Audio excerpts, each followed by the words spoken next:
नमस्कार, आप देख रहे हैं लोकहित न्यूज़ चैनल और आज हम आपको दिखाने जा रहे हैं मीरा भाईंदर शहर से जुड़ी एक और ख़ास खबर। जैसा कि आप सब जानते हैं, पिछले 21 अप्रैल को इसी स्पोर्ट्स कॉम्प्लेक्स में ग्रंथमुथा नामक एक 11 वर्षीय बालक की स्विमिंग पूल के पानी में डूबने से मौत हो गई थी। उसके बाद पूरे मीरा भाईंदर शहर में हंगामा हुआ, आंदोलन हुआ और ग्रंथमुथा के परिवारजनों ने ये मांग की कि ग्रंथ के मौत के लिए जो लोग भी जिम्मेदार हैं उनके ऊपर कठोर कार्रवाई की जाए। हालांकि देखा जाए तो यहाँ का जो ठेकेदार है उसकी लापरवाही के कारण ही ग्रंथमुथा की मौत हुई थी, लेकिन जैसे कि यहाँ का जो प्रशासन है उनका रवैया देखते हुए ऐसा लग नहीं रहा था कि महानगर पालिका ठेकेदार पर कोई कार्रवाई करना चाहती है। इसके बाद जब लोगों ने आंदोलन किया, मोर्चे निकाले, रैलियां निकाली और नवघर पुलिस थाने पर धरना दिया, उसके बाद आखिरकार महानगर पालिका प्रशासन को दबाव में आकर इस पूरे मामले पर जांच करने के लिए एक विशेष जांच समिति का गठन करना पड़ा था।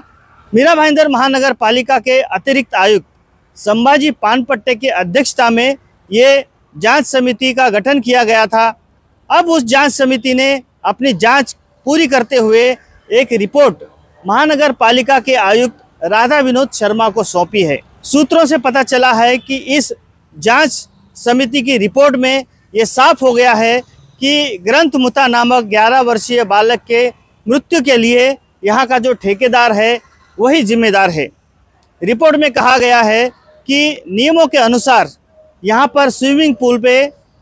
4 लाइफगार्ड की नियुक्ति होनी चाहिए थी, लेकिन ठेकेदार ने सिर्फ 3 ही लाइफगार्ड नियुक्त किए थे और वो भी नियुक्त प्रशिक्षित नहीं थे, यानी कि उन्होंने ठीक से ट्रेनिंग नहीं ली थी और इसी वजह से ये ग्रंथमुथा है उस बालक की मौत हुई थी। साथ ही जांच समिति ने यह भी पाया कि जिस वक्त वो बच्चा पानी में डूब रहा था उस वक्त लाइफगार्ड जो है उनका ध्यान नहीं था और उन्हीं के लापरवाही के कारण ये बच्चा डूबकर मर गया। तो ऐसे कई सारी बातें हैं जो इस जांच समिति की रिपोर्ट में सामने आई है। और एक सबसे चौंकाने वाली बात ये भी सामने आई है कि यहाँ की जो स्पोर्ट्स ऑफिसर है दीपाली पवार,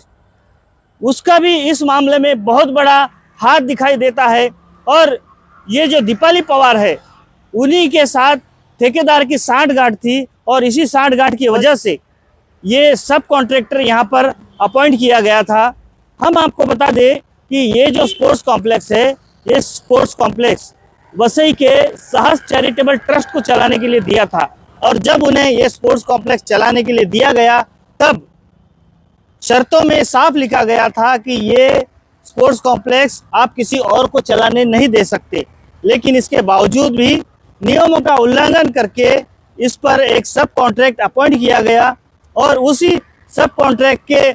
लापरवाही के कारण ग्रंथमुथा की मौत हुई। साथ ही मीरा भाईंदर महानगर पालिका की जो क्रीड़ा अधिकारी है, स्पोर्ट्स ऑफिसर दीपाली पवार, जिस पर हमेशा से ही भ्रष्टाचार के आरोप लगते रहे हैं, इसके पहले भी दीपाली पवार समाज कल्याण विभाग में कार्यरत थी, वहाँ पर भी उसके ऊपर भ्रष्टाचार के काफ़ी गंभीर आरोप लगे। उसके बाद दीपाली पवार महिला बाल कल्याण अधिकारी भी रही, वहाँ पर भी उसके ऊपर भ्रष्टाचार के आरोप लगे और अब ये क्रीड़ा अधिकारी के रूप में भी यहाँ पर नियुक्त थी और अब भी भ्रष्टाचार करते हुए उन्होंने एक सब कॉन्ट्रैक्टर को अपॉइंट किया और नियमों का उल्लंघन किया और इसी वजह से एक मासूम बच्चे की जान गई। अब इस रिपोर्ट आने के बाद सवाल यह बनता है कि ठेकेदार पर क्या अब कार्रवाई होगी या नहीं। अभी तक का तो अनुभव यही बता रहा है कि यहाँ के जो राजनेता हैं, यहाँ का जो महानगर पालिका प्रशासन है, वो ठेकेदार को बचाने में ही लगा हुआ है। लेकिन अब जांच समिति की रिपोर्ट आने पर ग्रंथमुथा के परिजनों को ये उम्मीद जागी है कि हो सकता है इस जांच रिपोर्ट के आधार पर ठेकेदार पर फिर से नए तौर पर एफआईआर दाखिल होगी और ये जो ठेकेदार है उसके ऊपर एफआईआर दर्ज होगी, ऐसा माना जा रहा है। अब देखना होगा कि महानगर पालिका इस पर क्या पहल करती है और ठेकेदार पर क्या कार्रवाई करती है।